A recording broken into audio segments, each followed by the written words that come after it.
We're all looking for ways to improve our website's speed and performance. One of the recommendations that you'll often hear as a way to improve your website speed is that you should remove redirects. But how exactly do redirects impact your website speed?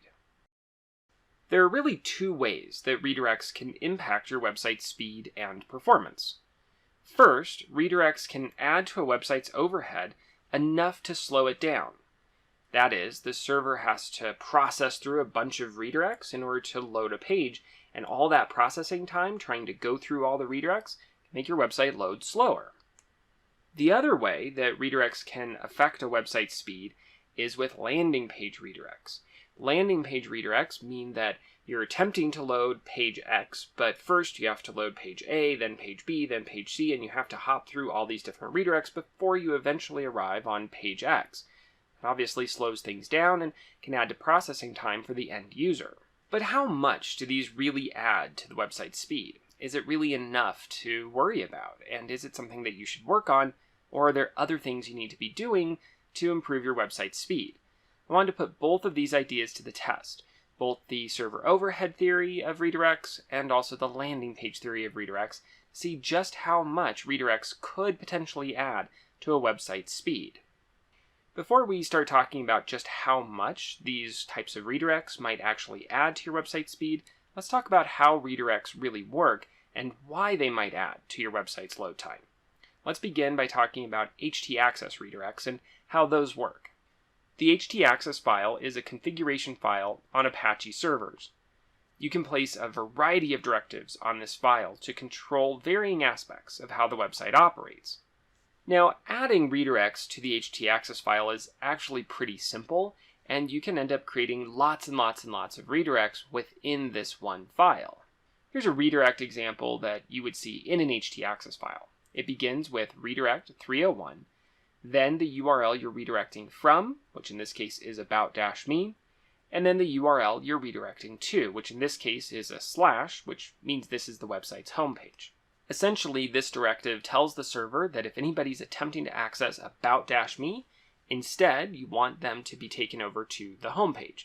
And so the server looks at this command and says, okay, got it. I'm going to listen for anybody who's looking for that URL, and then I'll redirect them over. The catch is that redirect directives are read in sequential order. That means that in order for the server to load a page, they have to go through every single command in the htaccess file and make sure that no command relates to the page that somebody is attempting to load. So htaccess redirects do have the potential to impact a website's speed. If there are a lot of redirects contained in an htaccess file, then the server has to go through each individual redirect before it can load the page, any page on the website. So if you have thousands upon thousands of redirects contained in the htaccess file, that's a lot of commands for the server to process before loading a page. Maybe that really does add to the website's overhead and would slow things down. The question becomes, how many redirects do you really need before you create so much overhead that you really noticeably slow down the website's load? I wanted to put this to the test, so I created an htaccess file that contained anywhere from 0 to 1,000,000 redirect statements. And I wanted to see at what point do we really start to notice some kind of impact on the website's speed and performance. Let's take a look at the results, starting with the impact that this might have had on time to first byte. Time to first byte is basically the time between the request being made and the server sending back the first byte of data to the requester. If we're going to see any impact, this is where we're going to see it, because before the server can send back a request to the end user, well, it has to go through and process all of those redirect statements, along with any other statements contained in the htaccess file. In the case of time to first byte, my tests found that there was a 24% increase above no redirect directives once we reached about 5,000 redirect directives added to the htaccess file. Now, 24% may sound like a big increase, but that only represents 0.047 seconds. So while that's not insignificant, after all, every fraction of a second does matter on your website speed, it's also not the biggest impact to your website speed that we may find. Where we start to see a bigger impact on time to first byte is at 50,000 redirects. With 50,000 redirects added in the htaccess file, we're talking about 0.225 seconds added to TTFB, which is a full 116% increase over the no redirect state. Here's the full data for you to see the impacts. And keep in mind as you look at this that time to first byte should ideally be about half a second or less. So around 50,000 to 100,000 redirects added is where we start to see this becoming a bit of a concern. Now let's look at the impact this has on other speed metrics, such as start render time or total load time. The total load time is the time between the initial request and the document completely loading into the browser. The start render time is the first time something appears on the screen. With both of these metrics, there were increases as more redirects were added, but largely that was because the TTFB was increasing, and the increases that we saw in start render and in total load time really weren't as significant as what we were seeing in the increases of TTFB. Let's take a look at the data. Starting with the total load time metrics. As you can see, you really don't see sizable increases until you have an enormous amount of redirects added, 100,000, 200,000, or more redirects added on your htaccess file. Here's the data for start render time, and it's much the same story here. You don't see a noticeable impact until you're talking about 100,000, 200,000, or more redirects. Again, though, the increases we're seeing in start render time and total load time have more to do with the increases in TTFB. That's because time to first byte is a part of start render time, right? You have to get that first byte of information before something can be rendered into the browser. And something has to be rendered into the browser before the total load is complete. So TTFB is really a part of start render, and TTFB and start render are both really a part of document complete. So if TTFB is increasing, then you would expect start render to increase, and you would expect total load time to increase. What we want to look at is the increase in start render and the increase in total load time independent of the TTFB metric. So here are those same metrics with TTFB factored out. And once we factor that out, you can really see that load time and start render time don't really change all that much regardless of how many redirects are added. So what that really means is that TTFB is what's being affected by adding redirects. And again, only when we're adding a bunch of redirects to that file. One question that might come up here is that this might just be a factor of file size. By adding 1 million of anything to your htaccess file, you're going to make your htaccess file really big. And maybe by making your htaccess file really big, it's just going to make your website that much harder to load. Your server has to go and open up that htaccess file and try and process it. Doesn't matter what's contained in there, maybe just the fact that it's such a big file is what's slowing things down. I tried this out, and what I did was created 1 million comments on the htaccess file. Basically, comments are things that the server's going to ignore, but by having the comments in there, you are making the file, the htaccess file, the same size. When I did this, all the TTFB times went back to their baseline, as if I had no redirects contained in there at all. So it wasn't a factor of file size, it truly was that there were 1 million redirects contained in that file that the server needed to go through and process. It's the processing time, not the file size, that's really slowing down TTFB. The takeaway here is that if you have fewer than 5,000 redirects, I wouldn't worry. That said, in all the years of working on websites, I've rarely seen an htaccess file that had 1,000 redirects in it, let alone 5,000 redirects, 50,000 redirects, 1 million redirects.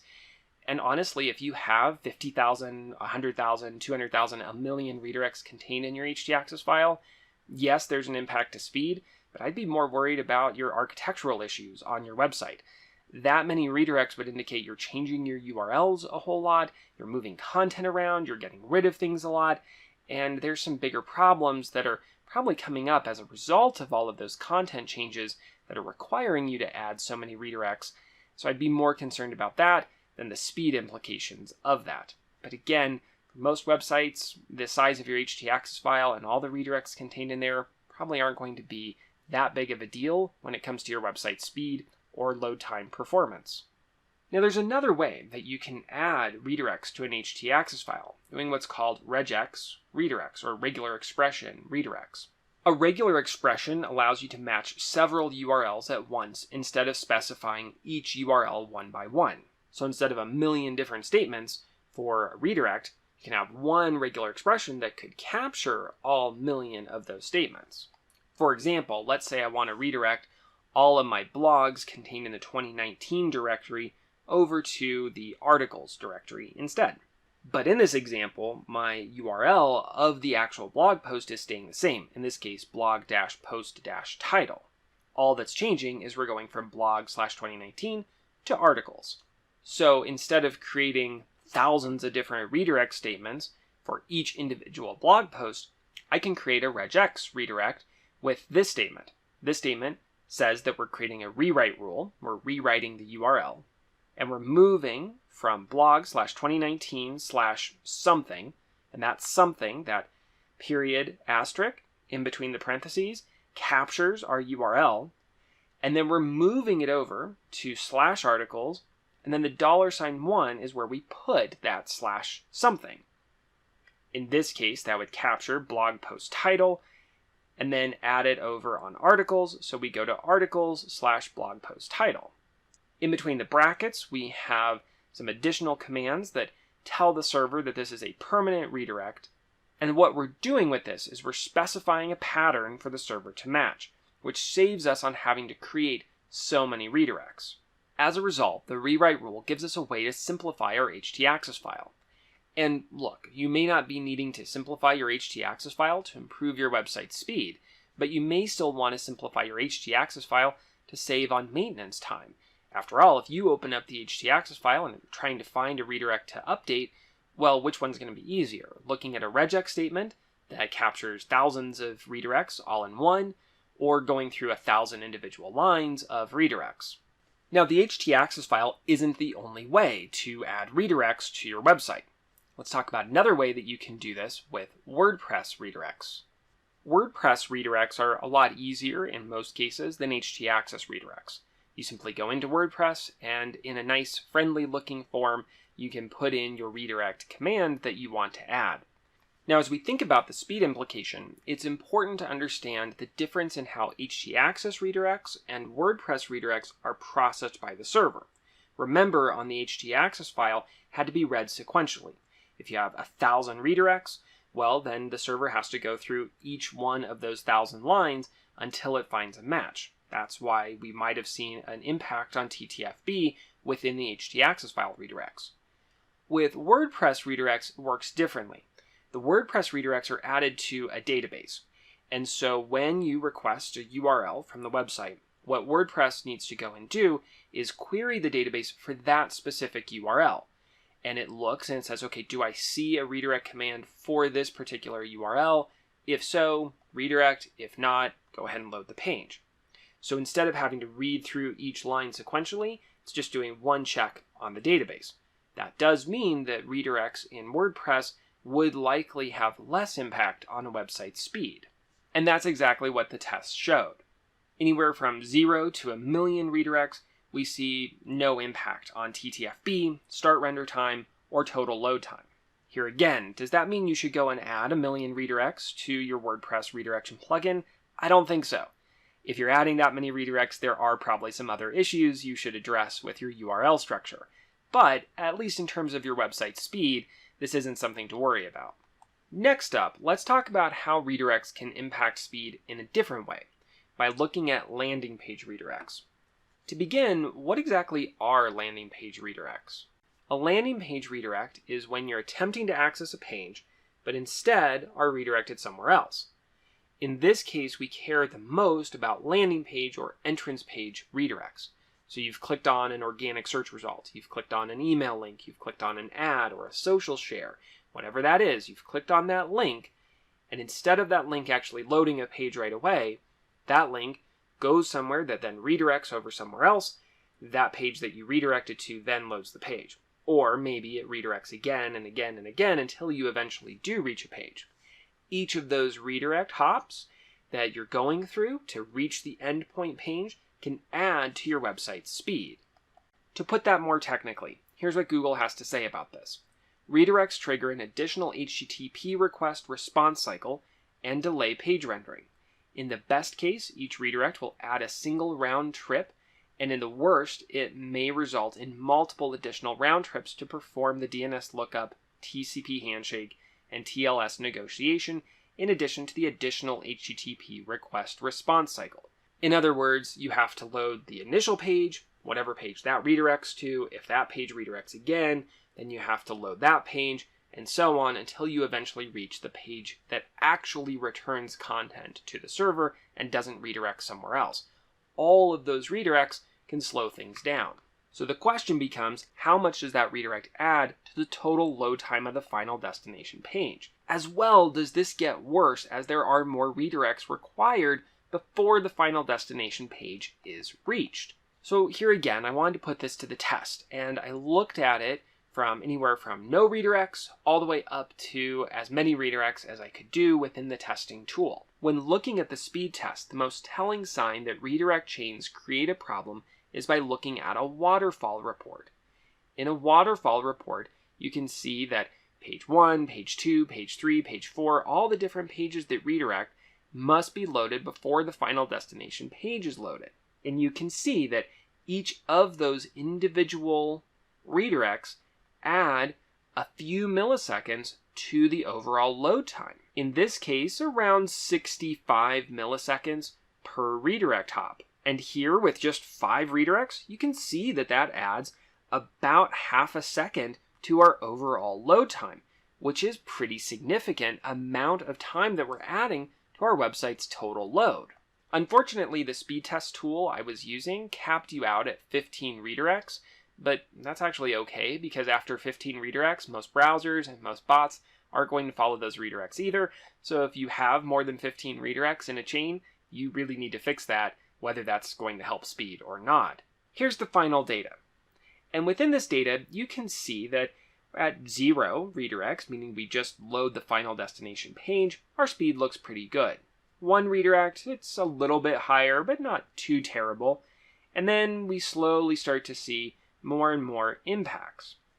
And especially once we hit 5 redirects, 10 redirects, 15 redirects, we really start to see that there's some big impacts on our website speed. Let's recap what we've talked about, and also I want to discuss the things that you need to be thinking about in terms of your redirects, especially as it comes to your website speed. The main question here is if redirects add to a website speed and how much they do. And there's really 2 ways that redirects can add to a website speed, either by adding overhead to the server or by adding steps within a landing page redirect. In terms of overhead, redirects can add to overhead and they can slow down your speed, but really we only see that if there's 50,000 or more redirect directives included on the htaccess file. If you have fewer than 50,000 redirects, I wouldn't worry about this, at least from a speed standpoint. There are better ways to improve your website speed. In terms of landing page redirects, redirect chains definitely have a notable impact on your website speed, especially after 3 to 5 redirect hops. Linking to the final destination and skipping the chain altogether can reduce a website's load. So, within links contained on your own website, within links contained on social media, within ads, within emails, whatever it is, link as best you can to the final destination. Or if you cannot link to that final destination page, go ahead and link somewhere that only requires 1 redirect hop instead of several redirect hops. That way you make it that much faster for your end user. The other thing to keep in mind is that if redirects impact speed at all, they will affect the time to first byte, or TTFB. So if your TTFB is coming back a little bit low in a lot of speed tests you're running, then maybe you do have an issue with redirects and you want to go and look at that and see if there is something going on with redirects that's affecting TTFB. If so, that could be a way to improve your TTFB on your website, but again, there might be other things contributing to your TTFB instead of redirects. If you have any questions about your website speed, about redirects, or any other technical SEO subjects, please let me know. If you enjoyed this video or found it educational, please subscribe for more videos like this from Elementive. Thank you for watching.